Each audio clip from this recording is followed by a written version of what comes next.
ನಮಸ್ಕಾರ. ಇವತ್ತಿನ ವಿಷಯ ಬಜೆಟ್ ಆದ ಮೇಲೆ ಮಾರುಕಟ್ಟೆ ಮೇಲಕ್ಕೋ ಅಥವಾ ಕೆಳಕ್ಕೋ. ನಾನು ಡಾಕ್ಟರ್ ಭರತ್ ಚಂದ್ರ. ವಿಡಿಯೋಗಳ ಉದ್ದೇಶ ಕನ್ನಡಿಗರ ಫೈನಾನ್ಷಿಯಲ್ ಎಜುಕೇಶನ್. ಬಹಳ ಜನಕ್ಕೆ ಒಂದು ಗೊಂದಲ, ಬಜೆಟ್ ಇನ್ನೇನು ಬರ್ತಾ ಇದೆ, 23ನೇ ತಾರೀಕು ಜುಲೈ. ಮಾರುಕಟ್ಟೆ ಅದಾದ್ಮೇಲೆ ಮೇಲಕ್ಕೆ ಹೋಗುತ್ತೋ ಕೆಳಕ್ಕೆ ಹೋಗುತ್ತೋ? ಅದಕ್ಕೋಸ್ಕರ ಒಂದು ತಿಂಗಳ ಮೇಲೆ ಬಜೆಟ್ ಆದಮೇಲೆ ಮಾರುಕಟ್ಟೆ ಯಾವ ರೀತಿ ಇರಬಹುದು ಅಂತ ತಿಳಿಸ್ಲಿಕ್ಕೋಸ್ಕರ ಕೆಲವು ಒಂದಷ್ಟು ಅಂಕಿ ಅಂಶಗಳನ್ನು ನಿಮ್ಮ ಮುಂದೆ ಇಡ್ತಾ ಇದ್ದೇನೆ. ಆ ಅಂಕಿ ಅಂಶಗಳನ್ನು ನೋಡಿದ್ರೆ ಸ್ಪಷ್ಟ ಆಗೋಗುತ್ತೆ. ಝೀರೋದಾದವರು ಕಂಪೈಲ್ ಮಾಡಿದ್ದಾರೆ ಈ ಮಾಹಿತಿಯನ್ನು ಕಳೆದ 15 ವರ್ಷಗಳ ಎಲೆಕ್ಷನ್ ಆದಮೇಲೆ 2009ರಿಂದ ಒಂದು ತಿಂಗಳ ಮೇಲೆ. ಅದರಿಂದ ಈ ಪರ್ಟಿಕ್ಯುಲರ್ ಮಾಹಿತಿ ಬಹಳ ಇಂಟ್ರೆಸ್ಟಿಂಗ್ ಇದೆ. ಮತ್ತೆ ಎಲ್ಲ ಹೂಡಿಕೆದಾರರು ಕೂಡ ಇದನ್ನ ತಿಳ್ಕೋಬೇಕು ಅಂತ ಆಸಕ್ತಿಯನ್ನು ತೋರಿಸ್ಬೋದು. ಸಾಮಾನ್ಯವಾಗಿ ಷೇರು ಮಾರುಕಟ್ಟೆಯಲ್ಲಿ ನಾವು ಹೇಳೋ ಮಾತು ಹಿಸ್ಟ್ರಿ ರಿಪೀಟ್ಸ್. ಆದ್ದರಿಂದ ಈ ಸತಿ ಕೂಡ ಕಳೆದ 15 ಬಾರಿ ಏನಾಯ್ತು ಅದೇ ಥರನೇ ರಿಪೀಟ್ ಆಗ್ಬೋದು. ಈಗ ನಿಮ್ಮ ಮುಂದೆ ಒಂದಷ್ಟು ಅಂಕಿ ಅಂಶಗಳು. Sensex performance of 1 month after budget.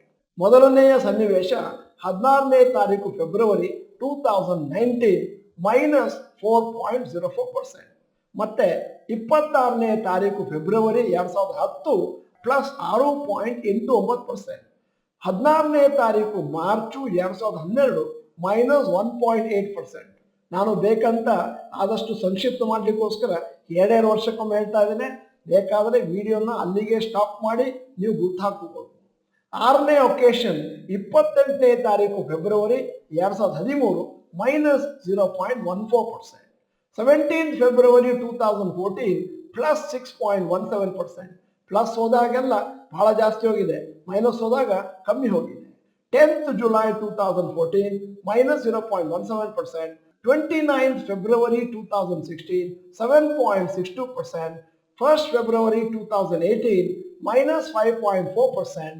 1st February 2019 -1.12%. 1st February 2020 -6.33%. 1st February 2022 -4.65%.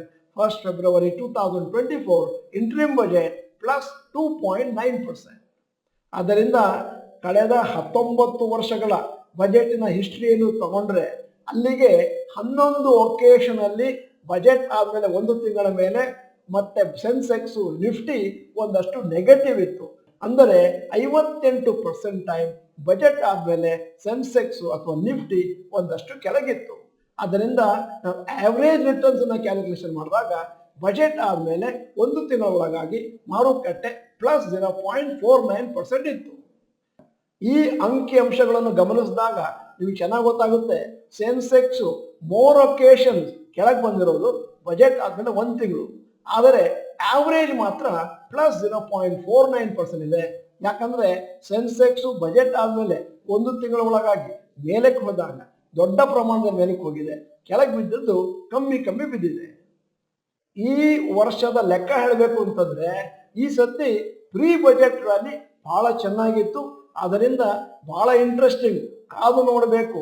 ಈ ಪ್ರಿಲೆಕ್ಷನ್ ರ್ಯಾಲಿ ಆದಮೇಲೆ ಮತ್ತೆ ಬಜೆಟ್ ಟೈಮ್ನಲ್ಲಿ ಪುನಃ ಆ ರ್ಯಾಲಿಯನ್ನು ಕಂಟಿನ್ಯೂ ಮಾಡುತ್ತೋ ಇಲ್ಲವೋ ಅಂತ. RSI ಬಗ್ಗೆ ಮಾತಾಡಬೇಕು ಅಂತಂದ್ರೆ RSI ಅನ್ನುವಂಥದ್ದು ಷೇರು ಮಾರುಕಟ್ಟೆಯ ಒಂದು ಸ್ಪೀಡೋಮೀಟರ್ ಹಾಗೆ. RSI ನಿಫ್ಟಿದ್ದು 71ರಿಂದ 65ಗೆ ಬಂದಿದೆ. ಯಾಕಂದ್ರೆ ಮೊನ್ನೆ ನಿಫ್ಟಿ ಒಂದಷ್ಟು ಕೆಳಗೆ ಬಿದ್ದದ್ರಿಂದ.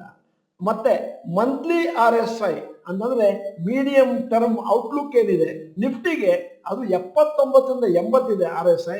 ಅದರಿಂದ ಹೆವಿಲಿ ಓವರ್ ಬಾಟ್ ಝೋನ್ ಅಲ್ಲಿ ಇದೆ. ಇನ್ನೂ ಒಂದು ಅಂಕಿ ಅಂಶವನ್ನು ನಿಮ್ಮ ಮುಂದೆ ಇಡ್ತಾ ಇದ್ದೇನೆ. ಪ್ರೀ ಬಜೆಟ್ ಕಳೆದ ಒಂದು ತಿಂಗಳಿಂದ ನಿಫ್ಟಿ ಮತ್ತು ಸೆನ್ಸೆಕ್ಸ್ ಅಂದಾಜು 4% ಮೇಲಕ್ಕೆ ಹೋಗಿದೆ.